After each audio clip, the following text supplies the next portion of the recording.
আহমদুহু অনুসল্লি আলা রসুলিল করিম আম্মা বাদ। সুপ্রিয় নবম ও দশম শ্রেণীর শিক্ষার্থীবৃন্দ, আসসালামু আলাইকুম ওয়া রাহমাতুল্লাহি ওয়া বারাকাতুহু। করোনা ভাইরাসের কারণে আমরা বিদ্যালয়ে রীতিমতো ক্লাস নিতে পারছি না, তাই সরকারের নির্ধারিত নির্দেশনাবলীর কারণে আমরা এখন অনলাইনে ক্লাস নেওয়ার চেষ্টা করছি। আজকে সকল শিক্ষার্থীবৃন্দ যারা নবম এবং দশম শ্রেণীতে অধ্যয়নরত রয়েছ, তোমাদেরকে আমার অনলাইন ক্লাসে স্বাগতম।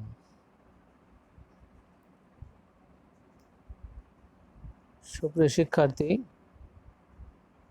তোমরা অবশ্যই জানো আমি শাহপীর কল্লা শহীদ উচ্চ বিদ্যালয়ের কর্তব্যরত রয়েছি।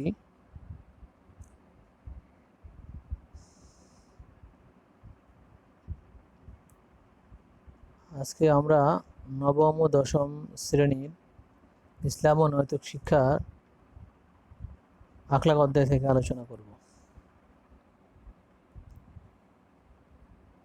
নিচের ছবিগুলো ভালোভাবে দেখো।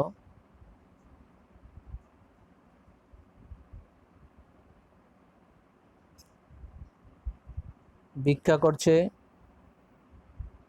একটি ছবিতে রয়েছে, আর একটা ছবিতে রয়েছে অলস ব্যক্তি। এসো আরো দুইটি ছবি দেখি। তারা দুজনেই অলস জীবন কাটাচ্ছে।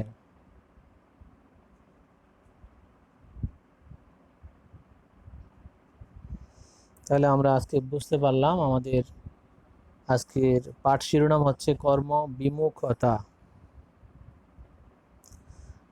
কর্ম বিমুখতা বলতে কাজ না করার ইচ্ছাকে বোঝায়।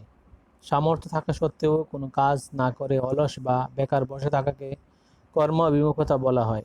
কোনো অক্ষম ব্যক্তি যদি কোনো কাজ করতে না পারে তবে তা বিমুখতা নয়।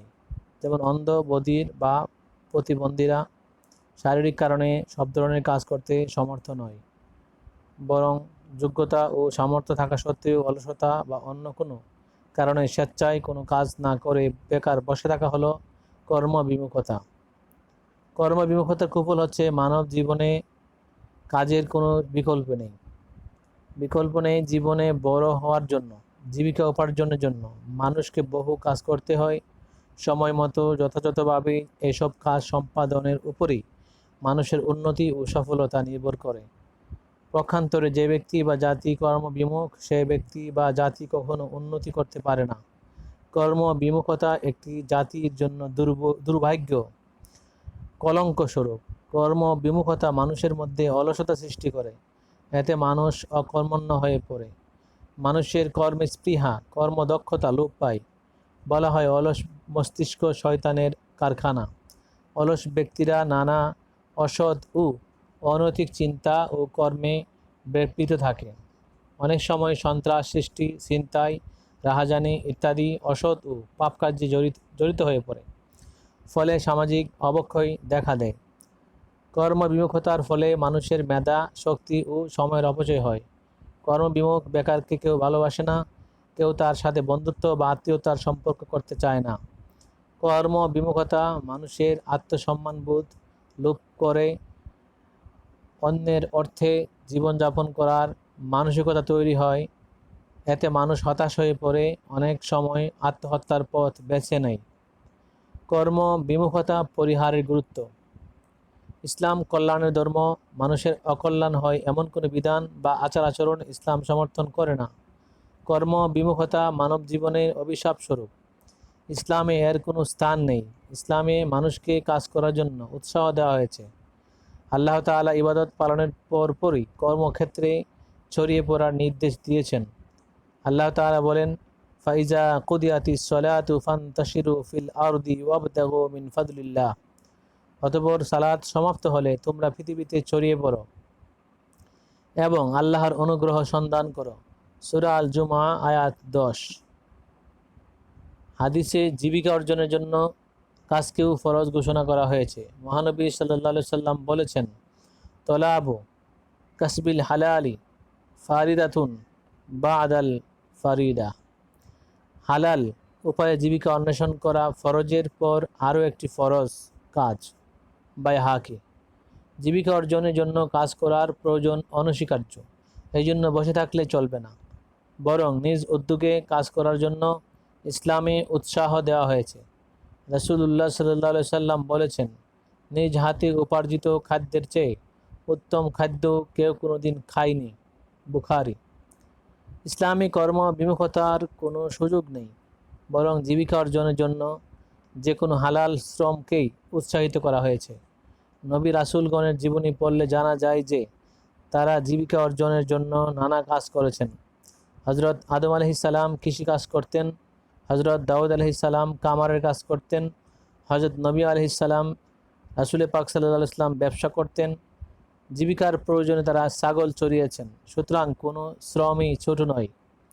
হজরত উমর রাদিয়াল্লাহু তাআলা বলেছেন, তোমাদের কেউ যেন জীবিকা উপার্জনের চেষ্টায় নিরুৎসাহিত হয়ে বসে না থাকে। আমাদের অনেক পড়ালেখা শেষ করে বেকার অনেকেই বসে থাকে। এরূপ বেকারত্ব ঠিক নয়, বরং যার যার সামর্থ্য অনুযায়ী কাজ করা দরকার। এতে শরীর মন ভালো থাকে, আল্লাহ তাআলাও সন্তুষ্ট হন। আমরা এতক্ষণ পর্যন্ত কর্মবিমুখতা আমি পাঠ্য বই অনুযায়ী রিডিং পড়েছি, সবাইকে পাঠ করে শোনালাম। আমরা এখান থেকে কি শিখব, কি পেলাম? কর্মবিমুখতা কাকে বলে আমরা বলতে পারবো। কর্মবিমুখতা ও অক্ষমতার পার্থক্য নির্ণয় করতে পারবো। বাস্তব জীবনে কর্মহীনতার কুফল বিশ্লেষণ করতে পারবো। আরও দুটি ছবি আমরা দেখি, সেটা হচ্ছে যে কর্মক্ষম অথচ বিক্ষোভ, কাজ পারে কিন্তু ভিক্ষা করে।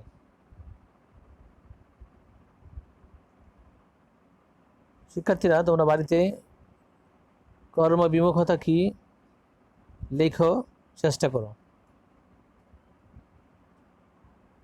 ছবিগুলো দেখে নাও যে এখানে জমির মধ্যে কাজ করছে কর্মঠ ব্যক্তি, আর বৃদ্ধ মানুষ, প্রতিবন্ধী মানুষ রয়েছে এই ছবিতে। তারা অক্ষম ব্যক্তি, তারা সক্ষম নয়। বাসায় তোমরা বইয়ের সহযোগিতা নিয়ে, পাঠ্য বইয়ের সহযোগিতা নিয়ে লিখো, কর্মবিমুখতা ও অক্ষমতার মধ্যে পার্থক্য কি। নিচের ছবিগুলোর দিকে তাকাই। ইয়াবা, অপহরণ, ডাকাতি, তারপরে হচ্ছে ঝুলন্ত লাশ। এগুলো দিয়ে কি বোঝা গেল? যে কর্মবিমুখতা মানব জীবনে কি কি ক্ষতিকর প্রভাব ফেলে, এই ছবিগুলা হলো তার ইশারা। কর্মবিমুখতার কুফল মানুষের মাঝে অলসতা সৃষ্টি করে, পরনির্ভরশীল করে তোলে, নানা পাপ কাজে জড়িয়ে ফেলে, সামাজিক অবক্ষয় দেখা দেয়, আত্মসম্মানবোধ লোপ পায়, কর্মক্ষমতা লোপ পায়, মানুষ হতাশ হয়ে পড়ে, সমাজের ঘৃণার পাত্র হয়ে পড়ে, মানসিক ব্যাধি সৃষ্টি করে এবং আত্মহত্যার দিকে নিয়ে যায়। শিক্ষার্থী বন্ধুরা, ইসলামী কর্মের গুরুত্বের ব্যাপারে আল্লাহ পাক সূরা জুমাতে বলেছেন, অতঃপর সালাত সমাপ্ত হলে তোমরা জমিনে ছড়িয়ে পড়ো এবং আল্লাহর অনুগ্রহের সন্ধান করো। বাইহাকী শরীফে হাদিসে রয়েছে, মহানবী সাল্লাল্লাহু আলাইহি ওয়াসাল্লাম বলেছেন, হালাল উপায়ে জীবিকা অন্বেষণ করা ফরজের পর আরও একটি ফরজ কাজ, যা আমি এতক্ষণ আমার পাঠে আলোচনা করেছি। তোমরা বাসায় নিজে মূল্যায়ন করে খাতায় লিখো। কর্মবিমুখতা বলতে কি বুঝো লিখো। অক্ষমতা কাকে বলে লিখো। কর্মবিমুখতার 3টি কুফল লিখো। কর্মের গুরুত্ব সম্পর্কে আল্লাহর বাণীটি লিখো। কর্মের গুরুত্ব বিষয়ে মহানবী সাল্লাল্লাহু আলাইহি ওয়াসাল্লাম বাণীটি লিখো। বাসায় নিজে নিজে খাতায় লিখো, প্রয়োজনে পাঠ্য বইয়ের সহযোগিতা নিতে পারো। বাড়িতে আরেকটি কাজ আমি দিচ্ছি, সেটা হচ্ছে কিভাবে আমাদের বাস্তব জীবনে কর্মের প্রতিফলন ঘটাতে পারি তা বিশ্লেষণ করো। আজকে অনলাইন ক্লাসে আমি চেষ্টা করেছি আমার সাধ্যমতে তোমাদেরকে কর্ম বিমুখতা সম্পর্কে জানাবার জন্য, বোঝাবার জন্য, যাতে তোমরা বাড়িতে বসেও খাতায় লিখে এই সম্পর্কে কিছু ব্যাখ্যা করতে পারো, বর্ণনা করতে পারো। অনলাইন ক্লাসে সবাইকে ধন্যবাদ জানিয়ে আমার আজকের ক্লাস শেষ করলাম। আসসালামু আলাইকুম ওয়া রাহমাতুল্লাহি ওয়া বারাকাতুহু।